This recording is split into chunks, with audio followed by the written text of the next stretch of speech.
Hello guys, welcome back to my channel. Today I'm going to explain third part of Under the Power. So previous part में हमने देखा था कि जिन Liu के पास जाती है और उससे कहती है कि मुझसे जो भी गलती हुई है उसके लिए आप मुझे जो भी सजा दोगे मुझे मंजूर होगी।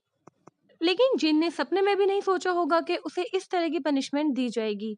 लियू उसे घोड़ों का अस्तबल साफ करने के लिए कहता है जहाँ बहुत बदबू होती है और वो मन ही मन लियू को बहुत गालियां देती है। अपनी नाक को कवर करके जिन जब घोड़ों का अस्तबल साफ कर रही होती है तो लियू को उसी लड़की की झलक दिखाई देती है जिसने उसके लिए कॉन्गो प्ले किया था। रात को जिन देर से अपने घर पहुंचती है तो उसकी माँ उसको डांटती है और उसके साथ डिनर करते वक्त उससे कहती है कि तुम्हारे लिए एक लड़के का रिश्ता आया है। लड़का बहुत ही अच्छे घर से है और वो कल तुमसे मिलना चाहता है। लेकिन जिन जो कि किसी भी हाल में भी शादी नहीं करना चाहती वो अपनी माँ से कहती है मैं ऐसे ही किसी भी लड़के से शादी नहीं करूंगी। मैं उसी लड़के से शादी करूंगी जिससे मुझे प्यार होगा। उसकी माँ उसके इस फैसले से बिल्कुल भी खुश नहीं होती लेकिन जिन उसे बहुत प्यार से मना लेती है। दूसरी ओर लिंगैर अपने पिता शाओ कुन से मिलने के लिए जाती है जो कि शहर के बाहर किसी बिल्डिंग में छिपा हुआ था। और क्योंकि शाओ कुन ने अपने चेहरे पर एक मास्क लगा रखा था जिससे कि कोई उसे पकड़ ना पाए इसलिए लिंगैर भी पहले तो उसे पहचान नहीं पाती। शाओ कुन को पकड़ने के लिए लिंगैर का पीछा करते करते जिन और लिू भी वहां पहुंच जाते हैं और जिन कोई भी आवाज ना करे इसलिए लिू उसके मुंह पर हाथ रख लेता है। लिंगेर अपने पिता शाओकुन के साथ जैसे ही वो जगह छोड़कर भागने वाली होती है कि जिन और लिू उन दोनों को पकड़ लेते हैं। शाओकुन और लिू के बीच में फाइट होती है और शाओकुन बुरी तरह उसमें घायल हो जाता है। जिन शाओकुन से डिफेंस मैप के बारे में पूछता है कि उसने उस मैप को क्यों चुराया और कहाँ छिपा कर रखा है। तो शाओकुन कहता है कि ठीक है, मैं तुम्हें डिफेंस मैप के बारे में सब कुछ बता दूंगा लेकिन उससे पहले तुम्हें अपने साथ आई इस छोटी सी लड़की जिन को मारना होगा। लियू अपनी तलवार जिन की तरफ कर देता है और जिन घबरा जाती है और लियू से कहती है आप मुझे क्यों मारना चाहते हैं, आप इसकी बातों में मत आइए। लेकिन तभी अचानक लियू वापस से शाओकुन की तरफ पलटता है और उससे कहता है कि अगर किसी की जान लेनी ही है तो तुम्हारी बेटी लिंगेर की जान ले लेता हूँ, फिर तो तुम मुझे डिफेंस मैप के बारे में बताओगे। लेकिन इससे पहले शाओकुन कुछ बता पाता, पीछे से कोई आता है और उस पर तीर से हमला करके वहां से तेजी से भाग जाता है और शाओकुन उसी वक्त मारा जाता है। जिन शाओकुन की बॉडी को अच्छे से एग्जामिन करती है तो उसे उसके हाथ पर एक टैटू बना हुआ दिखाई देता है। जिन पूरी बॉडी को अच्छे से एग्जामिन करती है और उसकी स्किल्स देखकर लियू उससे कहता है कि ठीक है, अब उस मैप को ढूंढने में तुम मेरी मदद करोगी और आगे का रास्ता अब तुम लीड करोगी। और जिन अपना तेज दिमाग लगाकर सभी क्लू को फॉलो करते करते बहुत आसानी से उस मैप तक पहुंच जाती है। मैप थोड़ी ऊंचाई पर किसी होल में रखा होता है इसलिए जिन लियू से उसे लाने के लिए कहती है लेकिन लियू कहता है कि क्योंकि तुम यहाँ तक पहुंची हो इसलिए मैप को वहां से भी तुम ही उतार कर लाओगी। बेचारी जिन उस मैप को उतारने के लिए बहुत ऊपर तक चढ़ जाती है। वो मैप को ले तो लेती है लेकिन तभी उसका पैर फिसलता है और वो नीचे की तरफ गिरने लगती है और वो गिर जाती है लियू के ऊपर। काफी देर तक भी जब वो लियू को नहीं छोड़ती तो लियू उससे कहता है कि अगर तुम्हारा मुझे गले लगाकर मन भर गया हो तो क्या हम चल सकते हैं। फाइनली लियू किंग को जाकर डिफेंस मैप दे देता है और किंग उस मैप को पाकर बहुत खुश होता है। इसके बाद वो लियू को एक और असाइनमेंट देता है क्योंकि उन दोनों को लगता है कि इस मैप को चुराने के पीछे सिर्फ शाओकुन का हाथ नहीं हो सकता, जरूर इसके पीछे कुछ और पावर भी है। और लियू को लगता है कि शाओकुन जरूर सी पायरेट्स के साथ मिला हुआ होगा, इसीलिए वो इस चीज का पता लगाने के लिए जाना चाहता है। लेकिन किंग उससे कहता है कि सी पायरेट्स के साथ डील करने में सिक्स डोर डिपार्टमेंट के जो कॉन्स्टेबल्स हैं वो बहुत अच्छे हैं, इसलिए तुम उनकी हेल्प ले सकते हो। जिन जब लियू के ऊपर गिर गई थी और उसने लियू को पकड़ लिया था तो लियू ने उससे कहा था कि तुमने मेरे कपड़े गंदे कर दिए हैं इसलिए अब तुम्हें इन्हें धोकर दोगी। और जिन बेचारी लियू के कपड़ों को साफ करती है और सोच रही होती है कि मैं इतनी बड़ी कांस्टेबल हूँ और मैं उसके कपड़े धो रही हूँ। उधर लियू के फादर उससे कहते हैं कि मैंने सुना है तुम सी पायरेट्स का पता लगाने के लिए कुछ दिनों के लिए यहाँ से बाहर जा रहे हो। वैसे इस काम में सिक्स स्टोर डिपार्टमेंट के यंग शेंगवान की स्किल बहुत अच्छी है, तुम उनकी मदद ले सकते हो। बट लियू जो कि अपने पिता से हमेशा नाराज रहता है वो कहता है आपको मुझे मदद करने की जरूरत नहीं है, मैं ये सब ऑलरेडी जानता हूँ। उधर मिस्टर यांग शेंगवान भी अपने बेटे डयांग और अपने स्टूडेंट जिनको इस बारे में बताते हैं कि हमें उनकी हेल्प करने के लिए उनके साथ जाना होगा। हालांकि जिन अपने सर से कहती है कि अभी आपकी तबीयत प्रॉपर ठीक नहीं है इसलिए आप मिस्टर लियू के साथ सिर्फ मुझे और डयांग को जाने दें, लेकिन वो इस बात के लिए तैयार नहीं होते। लेकिन ये सोच कर के उसे एक बार फिर से मिस्टर लियू के साथ काम करना है, उसका दिमाग जरूर खराब हो जाता है और वो सोचती है कि ये हर बार मेरे पीछे पीछे कैसे आ जाता है। इसके बाद जिन लियू के कपड़े धोने के बाद उसको देने के लिए जाती है। लेकिन लियो उसकी तरफ ठीक से देखता भी नहीं है और उसे कहता है कि ठीक है, मेरे कपड़े मेरे सर्वेंट को दे दो। इसके बाद जिन उससे मुस्कुराते हुए कहती है कि देखिए सर, मैंने आपके कपड़े भी धो दिए हैं और इसके अलावा शाओकुन को ढूंढने में सबसे ज़्यादा हेल्प मैंने ही आपकी की है। इसका मतलब मैं शर्त जीत गई हूँ। अब तो आप मुझे मेरी हैंडगन वापस दे दीजिए। इस बात पर लियू गुस्से से उसकी तरफ घूरता है और कहता है ठीक है, इस बारे में मैं सोचूंगा। बट फाइनली वो जिन की गन उसे वापस कर देता है और उसके गन में वो कुछ इस तरह के चेंजेस भी कर देता है जिससे कि उस गन को यूज़ करना और भी ज़्यादा ईजी हो जाता है। तो जिन सोचती है कि चाहे ये कैसा भी हो, लेकिन इसे हथियारों की नॉलेज तो है। अगले सीन में जिनको भूख लगती है और वो एक रेस्टोरेंट में खाना खाने के लिए बैठती है, तभी लिंगार उससे मिलने के लिए आती है और उसे कहती है कि इस समय मेरी सिर्फ तुम ही इकलौती दोस्त हो। मेरे पिता अब मर चुके हैं, इसलिए मैं यहाँ से सब कुछ छोड़कर जाना चाहती हूँ। मेरे कुछ रिश्तेदार हैं जो मेरी मदद करेंगे। लिंगायत को रोता हुआ देखकर जिनको उस पर तरस आ जाता है और वो उसे समझाती है कि तुम्हें इस तरह से कमजोर पड़ने की जरूरत नहीं है और आगे भी तुम्हें मेरी मदद की जब भी जरूरत हो, मैं तुम्हारे लिए हमेशा हूँ। अगले सीन में जिन जब अपने घर पर पहुंचती है तो उसकी माँ फिर से उस लड़के का रिश्ता लेकर आ जाती है।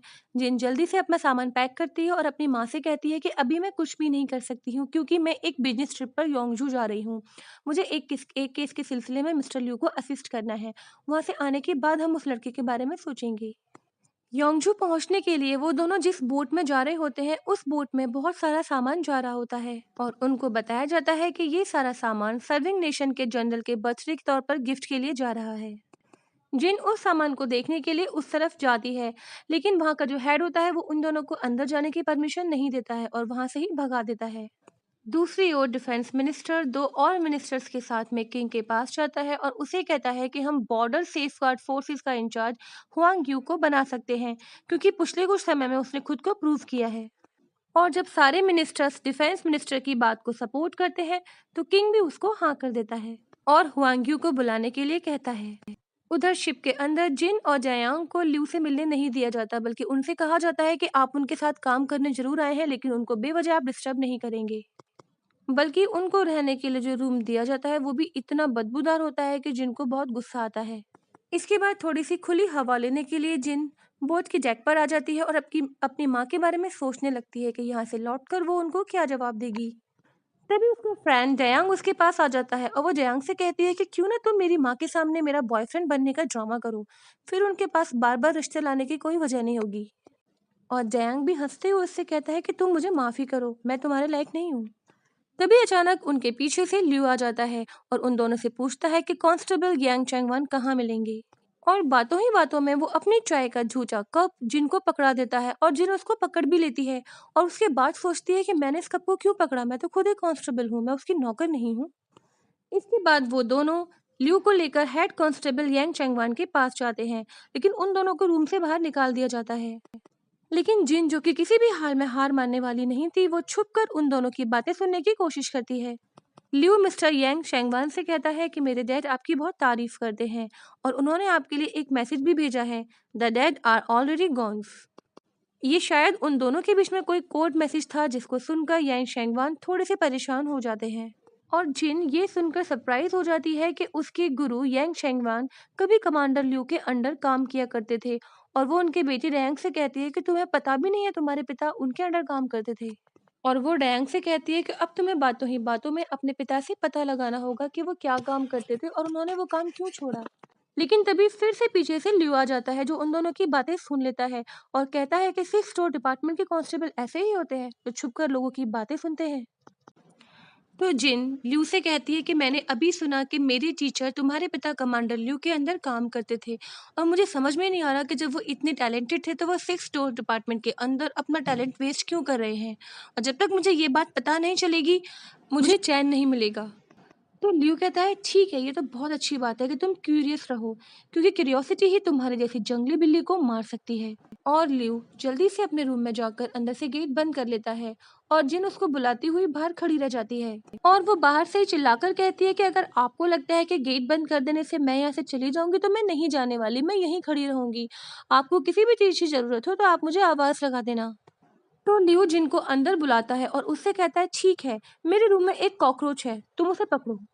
लेकिन जिन ल्यू के साथ जिस तरह से बर्ताव कर रही थी और जिस तरह से उसने छुप के अपने टीचर और ल्यू की बात सुनी थी, उसके टीचर उससे नाराज हो जाते हैं और उसे पनिशमेंट देने के लिए अपने पास बुलाते हैं। और वो उसे पनिशमेंट देते हैं कि जिन को घुटनों के बल काफी देर तक बैठे रहना होगा जब तक कि वो उसे उठने के लिए नहीं कहते, और या फिर उसे रिटर्न में ल्यू से माफी मांगनी होगी। ल्यू से माफी मांगने की बात को सुनकर जिन को बहुत गुस्सा आता है और वो उसे मन में बहुत गालियां देती है। डयांग के समझाने पर वो रिटर्न में माफी लिखना स्टार्ट करती है, लेकिन हर बार उसे ल्यू का गंदा बर्ताव याद आता है और वो माफी मांगने की जगह बहुत सारी गालियां उस पेपर पे लिख देती है और उठकर खड़ी हो जाती है और डयांग से कहती है, मुझसे ये नहीं होगा, मैं उससे माफी क्यों मांगू, हर बार वो मुझे परेशान करता है। तभी सर्विंग नेशन के जनरल के बर्थडे पर जो गिफ्ट जा रहे होते हैं वो चोरी हो जाते हैं और उन गिफ्ट की जो हिफाजत कर रहा था उस आदमी को जिन पर शक होता है, क्योंकि जिन उन गिफ्ट को बहुत ही गौर से देख रही थी, और वो जिन और डयांग को पकड़ने के लिए आ जाता है।